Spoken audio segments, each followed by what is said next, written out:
my name is Miss Sanders and I'm a librarian at Burncoat Middle School.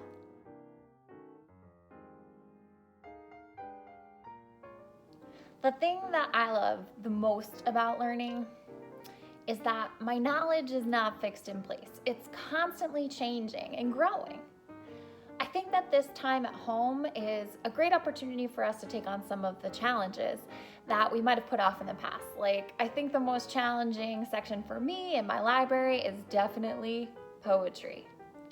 Today, we're going to learn the laying the foundation method so that you can analyze any poem. So this trick can work for any poem, but I decided to use a short work by the poet Bill Holm. It says, "Above me wind does its best to blow leaves off the aspen tree a month too soon. No use, wind, all you succeed in doing is making music, the noise of failure growing beautiful." When I analyze a poem, I like to read it 3 times. I read it on the line, between the lines, and beyond the lines.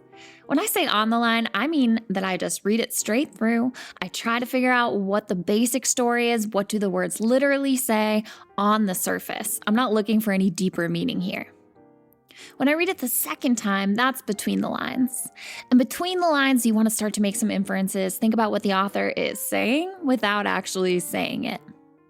And finally, in your third reading, when you read beyond the lines, you're trying to find the greater theme of the poem, as in, what did the author write this for?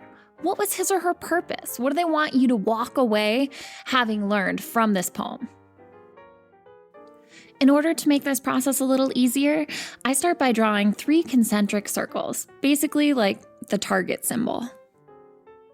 The smallest circle at the center represents reading on the line. So I'm going to pick out the word that I thought was most significant in this poem, and I'm going to write it down and then look it up in the dictionary. For our poem by Bill Holm, I chose the word failure. And when I looked it up in the dictionary, it said failure meant falling short or the inability to perform something.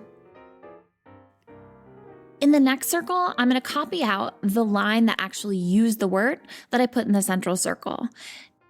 In the case of this poem, the line says, "Of failure growing beautiful." I'm also going to add a little visual, a picture to represent the word that I chose and the line that I've just copied out. You all know that if you copy somebody else's work word for word, you've got to put it in quotations to show that it doesn't belong to you. Make sure you're always giving the author credit. On the outermost circle, that's where I do my third reading, the beyond the lines. Why did the author write this poem? I ask myself, how can I connect this definition, the line that I've written out here, the visual I've drawn, and figure out our author's purpose? Failure, falling short, inability to perform. Failure growing beautiful. I think that the author's purpose here, the beyond the lines, is meant to show that mistakes can be a sign of progress. I wish that we could be together in the library right now, but because we can't, I'm happy to join you on channel 191 and YouTube. If you have any questions at all, please don't hesitate to shoot me an email at connells@worcesterschools.net.